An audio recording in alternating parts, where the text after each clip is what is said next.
안녕하세요. 가정을 세우는 사람들의 금병달 목사입니다. 오늘부터 축복의 셈이란 주제로 여러분과 함께 하나님의 약속의 셈, 또 축복의 셈에 대해서 나누고자 하는데, 첫 번째 축복의 셈은 인생이 출발하는 그 첫 태아기에 해당되겠습니다. 두 번째 축복의 셈은 영유아기, 세 번째 축복의 셈은 유소년기, 네 번째 축복의 셈은 청년기, 다섯 번째 축복의 셈은 장년기, 여섯 번째 축복의 셈은 중년기, 마지막으로 일곱 번째 축복의 셈은 노년기에 해당되겠습니다. 하나님께서는 모든 만물을 선하고 아름답게 지으시고, 특별히 우리 인생을 지으시되 때를 따라 아름답게 만드셨다고 하셨는데, 우리 인생에 대한 하나님의 놀라운 이 축복의 기회들을 앞으로 함께 살펴보고자 합니다.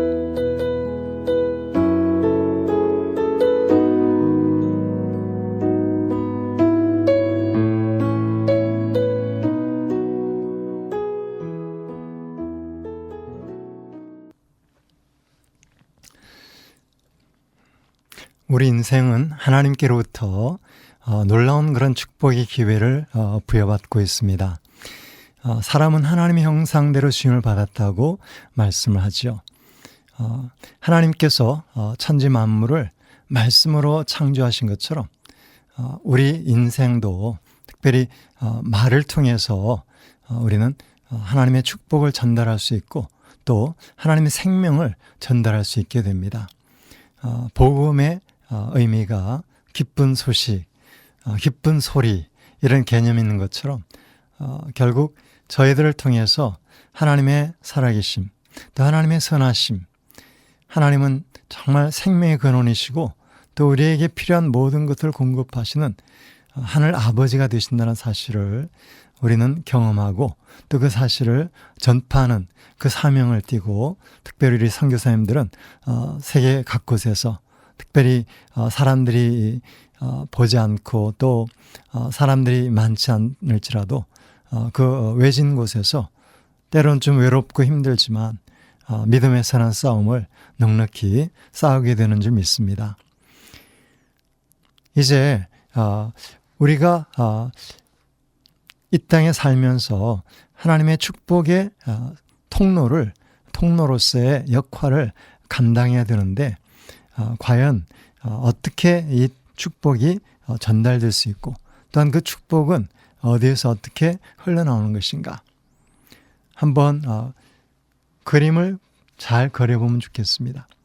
하나님이 아주 아름다운 그런 동산, 특별히 에덴 동산에서 인간을 처음 만드신 것처럼 하나님께서 영적인 보이지 않지만 아름다운 동산에 아름다운 그런 샘을 준비하시고 그곳에서 생수를 흘러보내고 계신다, 그렇게 생각해 보십시다.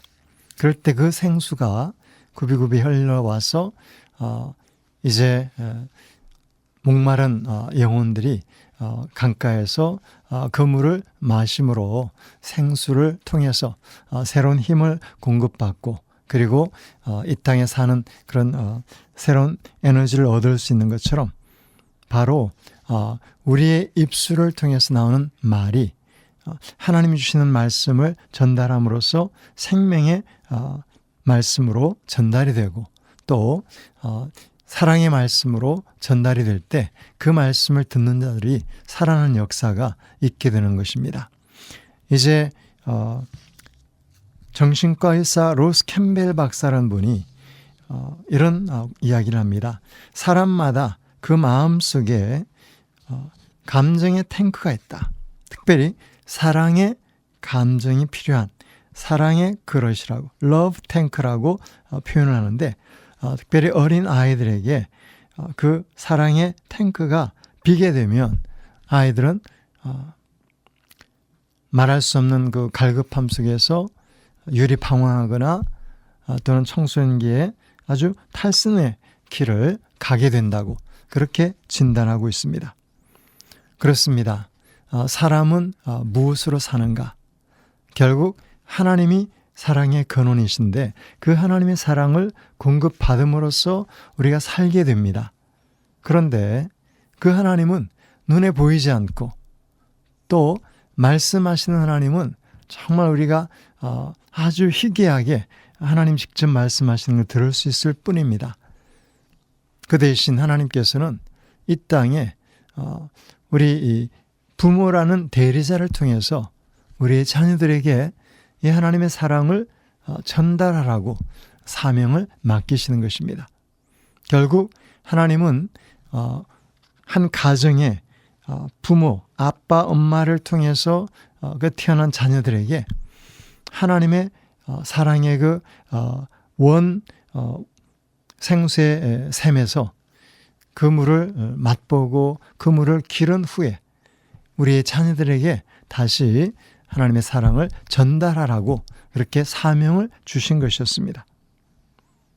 그랬기에 결국 우리 부모들의 역할 또한 우리 사역자들의 역할은 하나님께서 얼마만큼 놀라운 사랑의 근원이시고 그 생명의 풍성하심이 어떠한지를 먼저 맛보고 그 맛본 것을 우리의 자녀들과 또 우리의 성도들에게 우리 이웃들에게 나누어주는 그런 생명의 전달자, 축복의 전달자의 역할을 해야 하는 것입니다. 그러기 위해서는 먼저 우리가 하나님의 참된 사랑을 맛보고 또 하나님의 그 생명수를 날마다 공급받는 일이 필요하다고 믿습니다. 그러기에 날마다 우리 광야 생활을 했던 이스라엘 백성들이 만나를 먹고 또 생수를 하나님 앞에 기도함으로 얻었던 것처럼 이제 우리들도 하나님 앞에 날마다 영적인 그런 신령한 음식, 생명의 말씀과 그리고 생명수에 해당되는 성령의 위로의 말씀을 듣고 또한 그 말씀으로 말미암아 또 다른 사람들을 위로할 수 있고 또 다른 사람들에게 이 생명을 전할 수 있는 사랑과 축복을 전달하는 그런 통로 역할을 감당할 수 있으리라 믿습니다. 방금 말씀드린 것처럼 사람마다 이 마음속에 사랑의 탱크, 감정의 탱크가 있는데 그 감정의 탱크가 과연 얼마만큼 채워져 있는가?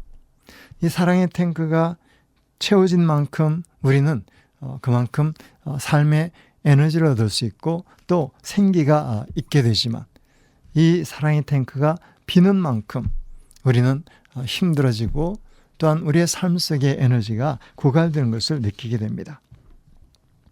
심지어 정말 서로 사랑하고 또 뜨겁게 아주 사랑의 불꽃을 태웠던 그런 젊은 남녀도 이 낭만적인 사랑의 시기가 한 2년 정도 지나면 그 뜨거웠던 사랑은 식어지고 아주 평범한 상태로 돌아가면서 그야말로 제정신이 돌아오면서 두 사람 관계가 서먹해지거나 힘들어질 수 있다고 말하는데 사실은 사랑의 탱크가 고갈된 그런 상태가 되었다는 증거이죠. 그랬을 때 비록 아무리 사랑했던 두 사람 사이라 할지라도 두 사람의 관계는 좀 서먹해지거나 점점 멀어지게 돼 있고 또한 어떤 대인관계에서도 마찬가지입니다.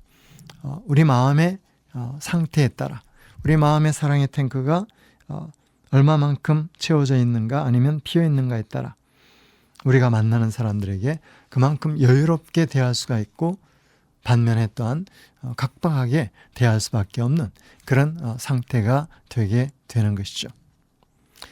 그런 면에서 5가지 사랑의 언어를 쓰신 게리 챕맨 박사는 참 놀라운 그런 진단을 하고 우리에게 처방을 해줍니다. 사람마다 이 사랑의 탱크를 채울 수 있는 방법이 다르다는 것이죠. 적어도 5가지 사랑의 언어가 있다라는 것입니다. 그리고 그 사랑의 언어 가운데 제1 사랑의 언어가 있고 두 번째, 세 번째 사랑의 언어가 있어서 각자마다 자기에게 꼭 맞는 혹은 자기에게 가장 필요한 사랑의 언어를 받아들일 때 그 사랑의 탱크가 채워진다라고 말하고 있습니다. 오늘은 이제 축복의 셈의 서두적인 그런 이야기로 이 5가지 사랑의 언어를 중심으로 한 가지씩 알아보도록 하겠습니다. 가장 첫 번째 되는 사랑의 통문은 인정하는 말입니다. 세계적인 문호 마크 트웨인은 한 번 칭찬을 받으면 2달간 잘 지낼 수 있다고 말한 적이 있습니다. 그렇습니다. 칭찬은 고래도 또는 코끼리도 춤추게 만든다. 이런 이제 책들도 있는데요. 그만큼 이 칭찬하는 말은 위력이 있는 것이죠. 누군가로부터 격려하는 말, 칭찬 또는 감사의 표현을 받을 때 그것은 바로 우리 안에 놀라운 사랑의 탱크를 채워주는 그런 에너지가 되게 된다는 것입니다. 특별히 가까이 있는 배우자를 포함해서 우리의 자녀들, 비록 말귀를 아직 다 알아듣지 못한다 할지라도 우리 어린 아기 때부터 우리의 자녀들에게 또는 우리의 이웃에 있는 이웃 아기들에게 격려의 말 또 칭찬하는 말을 해보십시오. 그 아이들의 눈동자가 빛나는 것을 볼 수가 있을 겁니다. 격려하는 것은 가장 가까이 있는 사람들의 마음에 공감하는 것과 함께 또한 그 상대방의 입장에서 세상을 보는 것을 필요로 합니다. 그렇습니다. 우리는 가장 가까이 있는 배우자라 할지라도 배우자의 입장에 서보지 않으면 또 배우자의 입장에서 그 마음을 헤아려 보지 않으면 진정한 격려를 하기가 어렵습니다. 먼저는 가장 가까이 있는 우리 배우자 또 우리 자녀들에게 격려의 말을 하기 위해서 그들이 정말 필요로 하는 것이 무엇이고 그들의 진정한 삶에서의 중요한 부분은 어떤 것인지를 우리가 알고 있어야 합니다. 저는 한동안 특별히 이제 결혼 초기였습니다만 제 아내의 필요가 과연 무엇인지 잘 몰랐습니다. 어느 세미나에서 아내의 필요에 대해서 한번 적어보라고 그리고 아내와 한번 나눠보라고 했을 때 제가 썼던 3가지는 제 아내가 썼던 자신의 필요와 맞지가 않았습니다. 반면에 제가 느끼는 필요 3가지를 제 아내는 거의 맞췄던 기억이 있습니다. 그만큼 어떤 면에서는 우리 남자들 또는 남편들은 아내들에 대해서 좀 민감하지 못하거나 또는 관심이 좀 부족하다고 고백하지 않을 수가 없습니다. 특히 상대방의 사랑의 언어가 인정하는 말인지 아닌지 그것을 알아보려면요. 그 상대방을 잘 관찰해야 합니다. 그 말을 상대방이 자주 칭찬해 주거나 또는 칭찬받을 때 아주 표정이 밝아지거나 그 변화된 모습을 보게 된다면 바로 그것이 상대방의 제일 사랑의 언어라는 것을 이해할 수가 있게 됩니다. 우리가 말하는 내용도 중요하지만 말투도 참 중요하다고 생각이 됩니다. 특별히 지적하거나 또는 비난하거나 또는 명령조의 말은 상대방이 들을 때 듣는 것 자체로 기분이 좋지 않다라고 말합니다. 사랑의 말은 격려의 말은 부드러운 그런 어조로 또 분위기 있게 온유한 말투로 사용하는 것이 필요하겠습니다. 그 외에도 사랑은 상대방에게 겸손한 자세로 그렇게 나아가는 것이 필요합니다. 비록 배우자에게라 할지라도 정중하게 부탁할 때 배우자는 자신의 가치감을 느끼게 되죠. 비록 가까운 사이라 할지라도 이것저것 하라고 그렇게 지시하고 명령하기보다는 여보, 나 이렇게 하면 좋겠는데 이렇게 좀 도와줄래요? 또는 아이들에게도 아무개야, 아빠가 지금 바쁘니까 네가 이렇게 좀 도와줄 수 있겠니?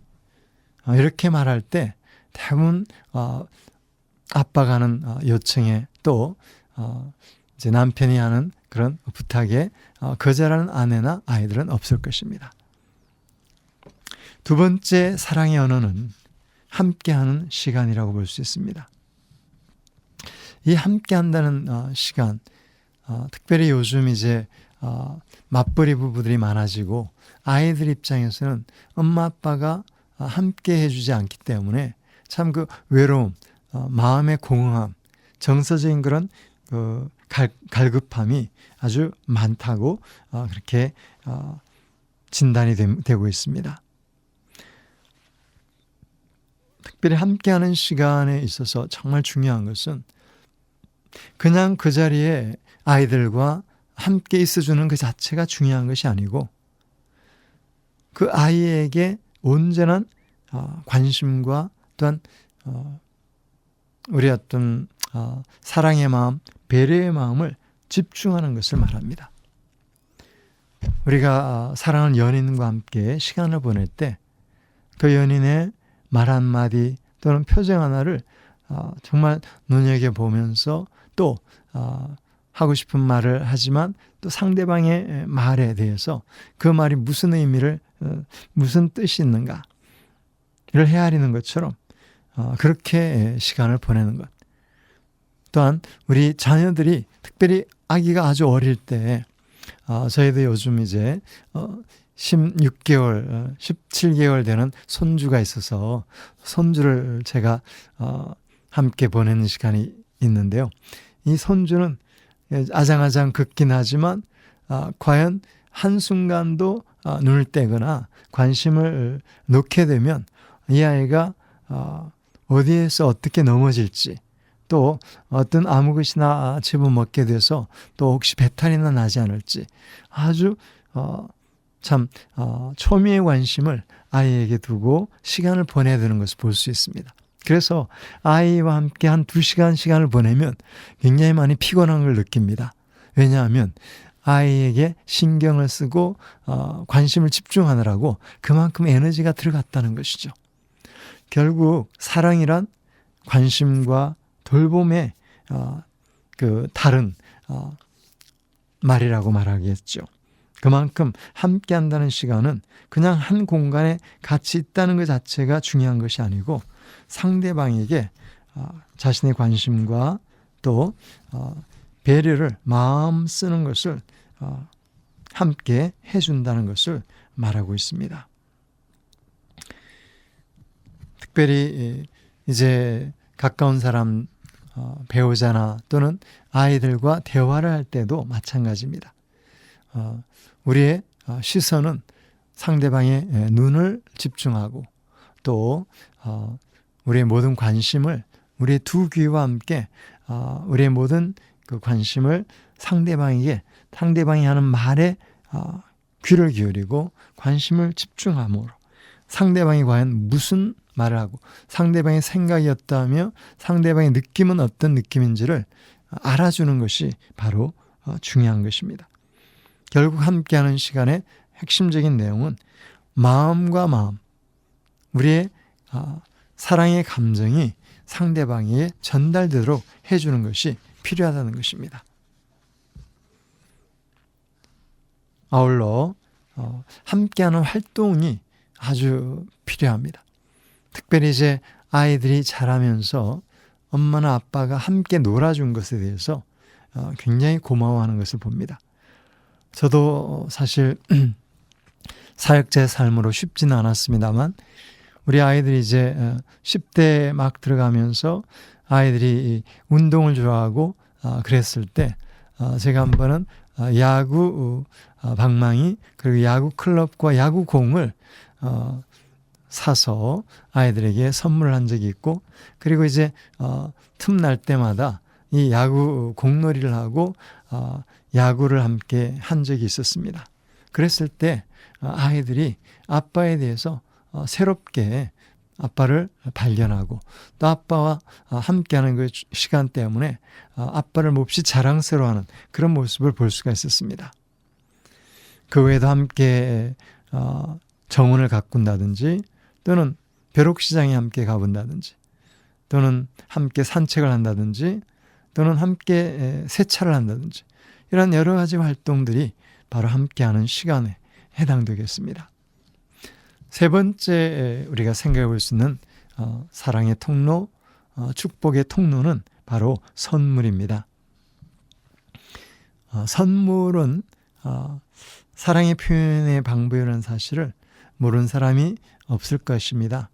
선물 자체가 중요하다기보다는 선물을 주고 받을 때 그 상대방에 대한 생각을 그만큼 했고, 또 그만큼 배려가 담긴 선물을 받았을 때 우리가 그것을 기뻐하는 그런 마음을 경험하기 때문이죠. 결혼한 두 사람이 결혼하려고 할 때 가장 보편적인 그런 서로의 사랑의 증표로서 결혼 반지를 준비하고 선물을 합니다. 그렇죠? 이때 사실 선물의 가격보다 중요한 것은 마음이라고 볼 수 있습니다. 그래서 두 사람이 진정으로 서로를 사랑하고, 또 두 사람이 서로 결혼을 약속한다면, 그런 면에서 두 사람이 서로 약속하는 그런 결혼 반지는 가격에 문제없이, 상관없이 서로에게 가장 소중한 선물이 되고 그 사랑의 표정이 될 것입니다. 물론 사랑하는 사람에게 꼭 필요할 때 재정적인 그런 도움을 주는 것도 아주 큰 사랑의 표현이 될 것입니다. 저희들 아이들에게는 제가 주머니 사정이 넉넉지 않아서 용돈을 별로 주어 본 적이 없습니다만, 그런데 제가 정말 명심하고 노력한 것이 있습니다. 아이들이 가끔 아빠 돈이 필요한데 얼마를 주세요. 예를 들어서 돈이 2만 원이 필요하다고 그렇게 이야기를 합니다. 그럴 때 제 주머니 속에 돈이 없으면 할 수 없지만 여유가 좀 있을 때는 제가 2만 원 대신 3만 원을 챙겨줍니다. 그러면서 아빠가 조금 더 여유가 있어서 1만 원을 더 보태니까 꼭 필요한데 쓰라. 그렇게 전해주곤 했습니다. 그랬을 때 아이들은 아빠가 참 용돈을 넉넉하게 주는 편은 아니지만, 자기들 정말 필요해서 요청하면 아빠가 용돈을 덤으로 더 주신다는 걸 알고서 참 고마워하는 것을 보았습니다. 그렇습니다. 우리 자신 물론 여유가 쉽지 않지만 가장 가까이 있는 배우자나 또는 우리의 자녀들 또는 우리 이웃들 가운데 진정으로 필요할 때, 재정적인 도움을 요청하거나 할 때 하나님께서 허락하시면 그것은 정말 작지만 아름다운 그런 사랑의 선물이 될 수가 있고 투자가 될 수가 있습니다. 특별히 가난한 자에게 구워주는 것은 여호와 하나님께 빌려주는 것 같다, 잠언에 말씀하고 있습니다. 물론 그 돈을 우리가 직접 받지 못할 경우도 있지만, 그러나 하나님께서는 기억하시고 필요할 때 우리에게 되갚아 주실 줄 믿습니다. 네 번째 사랑의 언어가 있다면 바로 봉사하는 일입니다. 봉사란 누군가 꼭 필요한 일들을 대신해 주는 것을 말하죠. 제가 사실 잘못된 그런 문화 속에서 자라다 보니까 남자들은 북 가까이 오지 말라고, 오는 게 아니라고, 그렇게 해서 제가 결혼 생활하면서 한 10년 가까이를 거의 부엌에서 아내 하는 일을 도와주지를 못했습니다. 도와주지를 않았습니다. 그랬더니요, 아내가 어느 날 힘들어서 몸살이 나고 자리에 누운 그런 일이 있었습니다. 그랬을 때 제가 설거지를 한번 2번 해봤었는데 설거지하고 난 그 다음날 이상하게 제가 허리가 아팠습니다. 그래서 제가 저도 모르게 왜 이렇게 허리가 아프지? 그렇게 넋두리를 했는데 제 아내가 옆에 있더니 여보, 어제 당신 설거지 2번 했잖아. 설거지한 결과 아마 허리가 아플 거예요. 제가 마음속으로 생각해 봤습니다. 제 아내는 평생을 설거지를 하고 있는데 제가 하루 설거지했다고 이렇게 허리가 아프다니 제 아내는 과연 얼마만큼 더 힘들었을까, 그런 짐작이 됐고 그날 이후로 제가 정신을 차리고 할 수 있는 대로 제가 설거지를 하려고 하고 있습니다. 요즘은 이제 설거지는 제 당번이 되어서 제가 때로는 아내에게 여보 당신이 이번엔 설거지하라고 부탁하는 그런 경우가 생겼습니다. 그 외에도 집안 청소를 한다거나 또는 화장실 청소, 일주일에 한 번이라도 또는 한 달에 한 번이라도 도와주면 아마 늘 하던 분 입장에서는 굉장히 고마운 그런 도움을 느끼고 또 감사의 마음을 느낄 것입니다. 그 외에도 쓰레기를 버린다든지 또는 세탁을 한다든지 또는 드라이어를 돌린다든지 이런 일들 바로 상대방을 배려해서 대신 어떤 봉사를 해줄 때 그로 말미암은 사랑을 상대방을 많이 느끼고 또 그 상대방의 그 사랑의 탱크가 마음속의 감정이 좋은 감정으로 가득 차게 되고 그랬을 때 저는 느꼈습니다. 안에 그 동일한 음식 솜씨지만 반찬이 달라지고 또 그만큼 더 마음을 쓰고 또 서비스가 좋아지는 것을 보았습니다. 끝으로 5번째 스킨십이라고 할 수 있죠. 신체적인 접촉. 신체적인 접촉이 사랑을 전달하는 훌륭한 도구가 될 수가 있습니다. 특별히 이제 그 아동 발달 과정을 연구한 많은 보고서에서 그 어린 아기가 신체적인 접촉을 충분히 갖지 않고 자라게 될 때 쉽게 병약해지고 심지어 사망률이 높아진다는 그런 이야기를 하고 있습니다. 반면에 충분한 스킨십을 받은 아이들은 그만큼 면역력이 높아지고 건강하게 그렇게 자라면서 생존율이 높아지는, 유아 사망률이 떨어지는 것을 볼 수가 있습니다. 우리 아이들 마찬가지로 어른들도 마찬가지죠.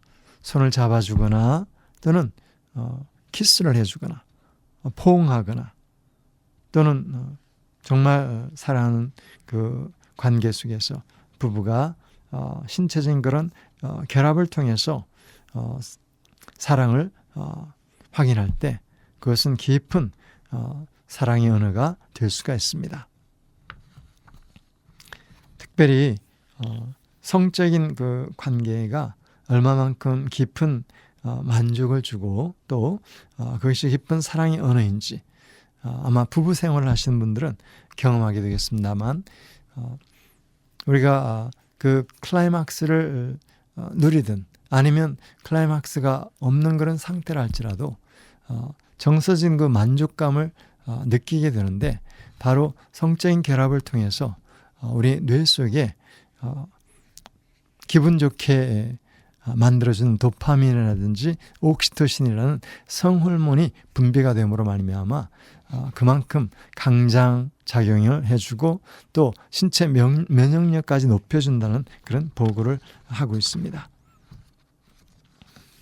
오늘 저는 우리가 축복의 셈으로서 또 하나님께서 정말 사랑의 원천이시고 하나님은 사랑 그 자체이신데 그 사랑을 받은 자로서 우리는 이 땅에 우리 가까운 가족으로부터 우리 이웃들에게 이 놀라운 사랑의 전달자가 되어야 한다는 사실을 함께 나누면서 특별히 게리 챕맨 박사의 5가지 사랑의 언어에 대해서 함께 살펴보았습니다.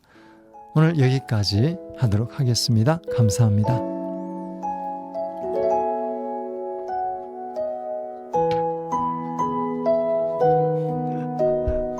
오늘 방송을 함께 청취해 주신 여러분들 감사합니다. 다음 한 주간 건강하시고 또 축복된 한 주간 되시기를 바랍니다. 다시 뵙도록 하겠습니다. 안녕히 계십시오.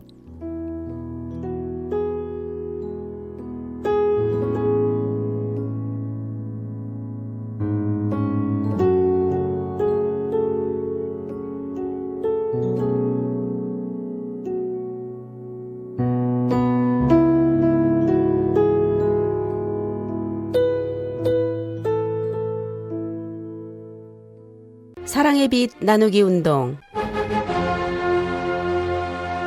전기가 들어오지 않는 선교지에 솔라 램프를 보냅시다.